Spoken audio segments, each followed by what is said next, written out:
வணக்கம். நன்னிலத்திலிருந்து ராஜேஷ் பேசுகிறேன். தொடர்ச்சியாக நம்ம நிறைய விஷயங்கள் பார்த்துக்கிட்டே இருக்கிறோம். நன்னிலத்தில் இந்த ஈகோ வில்லேஜில் என்ன பண்ணுறோம் அப்படின்ட்டு. அது தொடர்பாக இப்போ நாம் ஒரு முக்கியமான இடத்துக்கு வந்திருக்கிறோம். இங்கே ஒரு பெரிய பாண்ட் ஒன்று க்ரியேட் பண்ணிகிட்ருக்கோம். இது ஒரு ஸ்டோரேஜ் டேங்க். இது மழை காலத்தில் பெய்யக்கூடிய தண்ணி இங்கே ஸ்டோர் பண்ணுற மாதிரி ரெடி ஆகிட்டு இருக்குது. இது இந்த நிலம் ஒரு 2 ஏக்கரா பரப்பளவில் இருக்குது. அதில் ஒரு 40-50 அடி ஆழத்தில் ஒரு 300 அடி நீளம் வகையில் ஒரு பாண்ட் ஒன்று ரெடி ஆகிட்டுருக்குது. இது இந்த 125 ஏக்கராலையும் பெய்யக்கூடிய தண்ணி இங்கே தான் இறங்குற மாதிரி வடிவமைச்சிருக்கிறோம். இதில் பார்த்திங்கன்னா ரொம்ப ட்ரையாக இருக்கும்போது தண்ணி ரொம்ப கம்மியாக இருக்கும், இல்லை தண்ணியே கூட இல்லாமல் இருக்கும். ஆனால் மழை காலத்தில் மற்ற டைமில் தண்ணி நிறையா இருக்கும் அப்படிங்கிறத எதிர்பார்க்குறோம். இன்னொரு பர்பஸ் என்னென்னா, ஒரு water sports, water activity, entertainment கூட இதில் இன்க்ளூட் பண்ணணும் அப்படின்னு நம்ம நினச்சிட்ருக்குறோம்.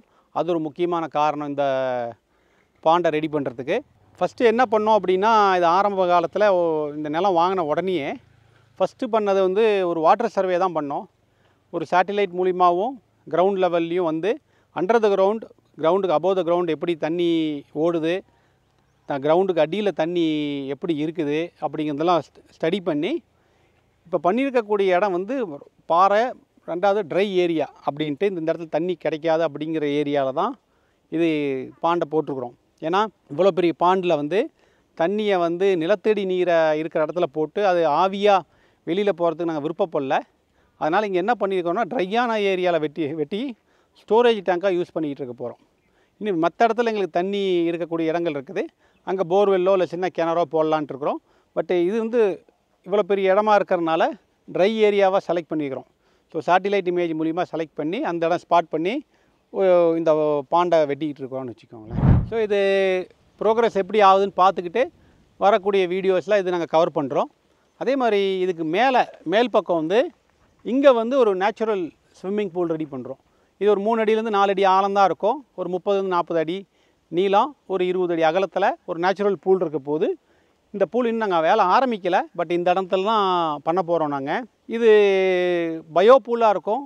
ஃபில்ட்ரேஷன், குளோரின்லாம் போடாமல் செடிகளை சுற்றி வச்சு அதே சுத்தம் பண்ணிடும். பாக்டீரியா மற்ற இதெல்லாம் அதே சுத்தம் பண்ணிடும். இது ஒரு முயற்சியாக இதுக்கு அடுத்தது ஆரம்பிக்க போகிறோம். அதுக்கு மேலே இன்னொரு kitchen and dining space and food related work shops create பண்ணுறது இங்கே பண்ணிகிட்ருக்கோம். காய்கறிகள், பழங்கள் தான் இது முக்கியமான நன்னிலத்துடைய மேஜர் ஒரு ஃபோக்கஸ். அதில் வளரக்கூடிய பழங்கள், காய்கறிகள், மூலிகை, சிறுதானியங்கள்லாம் இங்கேயே எக்ஸ்பெரிமெண்ட் பண்ணி, ரெசிபி பண்ணி, லேடிஸ் எவ்வளவோ பேர் இருக்காங்க, கிளப்ஸ் இருக்குது, அவங்களாம் இன்வைட் பண்ணி, ஸ்கூல் குழந்தைங்க அவங்களையும் அப்பப்போ இங்கே இன்வைட் பண்ணி அந்த ரெசிபிலாம் பண்ணி அந்த ஹெல்த்தி அண்ட் நேச்சுரல் ஃபுட் பற்றின விழிப்புணர்வு, அதுலேயும் ரொம்ப டேஸ்டியாகவும் பண்ண முடியும் அப்படிங்கிறதுக்காக எக்ஸ்பெரிமெண்ட் பண்ணுறதுக்காக ஒரு ஸ்பேஸ் க்ரியேட் பண்ண போகிறோம். இது இந்த நேச்சுரல் பூலை ஒட்டி மேலே வரும்.